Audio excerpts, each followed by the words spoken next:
Try that again. Hi, everybody. I'm Anna. Been here the last couple weeks. Hi. Telling jokes. And you all have been so gracious for allowing me to do that, even though everybody just plays music. And, last week, people were asking me if I have an Instagram and what my Instagram handle was, and I thought that was so sweet. And so right after I Googled what a handle was, I found out it was a username.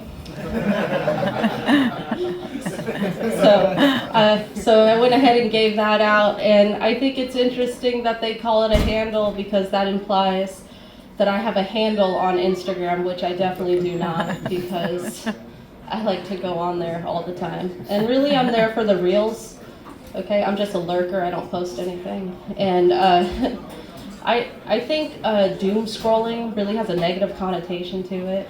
I like to call it joy scrolling because I enjoy doing it. And I think it's really fun, and all the best things that I don't need are on Instagram. And they make it so easy for you to just go to their Amazon storefront, order something, and it arrives to your house, and you open up the package, and your first thought is, anytime you order something off Amazon and you open it, you're like, that's the size I thought it was going to be. And the package, the contents, definitely, they're either comically small or way too big. It just never works out with Amazon. I don't know what it is. I don't know what their issue is. But I do have an Instagram handle. I will tell you what it is. It is The Creditor 93. So I think the 93 part's pretty easy to figure out. I am old. The Creditor, though, came from in college. We went to laser tag, and I wanted a snazzy laser tag name. And I was an accounting major in college. I'm actually still an accountant now, sadly. And the thing about accountants is that we'll do anything to make ourselves interesting. And that's why I do comedy. But if you ever run into somebody doing something extreme out in the world, like running a marathon or skydiving, you really should ask what their occupation is, because it's usually accounting or finance. So I thought, laser tag, a cool laser tag name was The Predator. So I decided to make a joke out of it, like I do most things, including my life. And I decided to say The Creditor. And if you don't know what a creditor is, those are the people you owe money to. So you are the debtor, and the people you owe money to are the creditor. And those are the people that are going to come break your legs if you don't pay. So, so The Creditor 93. And it's only a little embarrassing. When I made it, I didn't think I'd be giving it out to hundreds of people. So I think the only second thing to having a username that is worse is having an email. And anybody here who had an email before a Gmail knows that that is the cringiest thing you ever created. And, you got to put it on a scale of like 0 to big booty 90, okay? And I would say mine's pretty much a 2. It was annaissmart@yahoo.com.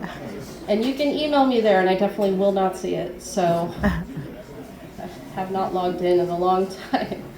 And, millennials, when we created our emails, we didn't really think we were going to use it for anything. We just thought we were going to use it for our friends and, sending it to 5 of our friends so the clown didn't come kill us in the middle of the night, those chain emails. And I think the Gen Z, they have it better than us because they were fully told that their Gmail would be used at the top of their resumes and on their Chromebooks in school and everywhere. Email is a huge part of our lives now. But second thing to chain emails is those Facebook posts, those boomer Facebook posts that say, change these settings now or else the government will keep watching you. And they'll be able to see everything you post, and you'll only see 3 of your friends on your timeline. You should be seeing 100.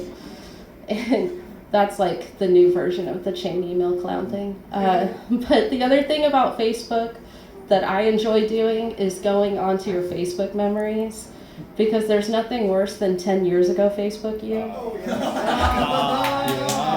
Right?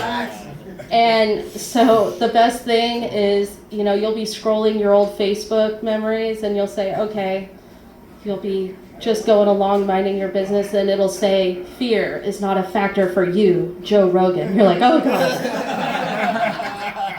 You're like, I forgot he wasn't a psycho back then. And then you're like, oh, well, it can't get worse. It's like a haunted house. Next thing you know, it's like, can't wait to watch The Apprentice tonight. I'm like, no! He was less orange back then. For your entertainment, I brought a real Facebook post that I posted a long time ago, just for you. Prepare. All right. So this is a real post from 2011. You may think, oh gosh, well she might get canceled or something, but you know what? I already posted it, so it's too late. So Ben Roethlisberger has been married now for 4 months, but I've never once seen his wife in the stands, in the news, on the sidelines, or in any way supporting him. Where is this so-called wife of his? Now. Wow. I'm going to give you time to laugh because that's pretty bad. We're going to get to some unpacking of that status in a minute. But I think the interesting thing is that if you haven't been following the news, we are quite literally in the same position of the Steelers 14 years later. So we have Aaron Rodgers, which, I mean, I think, like, equally problematic as Ben Roethlisberger, right? I don't know, maybe. So he recently got married 4 or 5 months ago. I'm not making this up. So his wife is named Brittany, and that's all we know. Nobody has seen her. We don't know if she really exists. Okay? The team hasn't met her. His family hasn't met her. Nobody has checked. There's been no discount double check to see if she's alive. All right, so I really am not sure if she is alive. But getting back to my interpretation of Ben Roethlisberger's situation, his wife is very much alive. She did join him on the field several times, and she was being filmed, so she does exist. I Googled it just to make sure. And so I'm not really sure where I was going with this at that time. I mean, did I think that I could do better as his wife? Did I want to be his wife? I mean, there were cuter quarterbacks back then. I mean, surely I could have done better than Ben Roethlisberger. I mean, he is not at the top of anyone's list, I guess, except his wife's list, which God bless her. I mean, I know.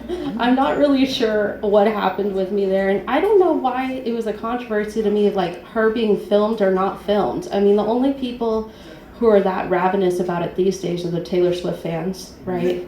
Is she there? Is she there? Oh, he got a touchdown. Did she react? What's she wearing? It's a clue.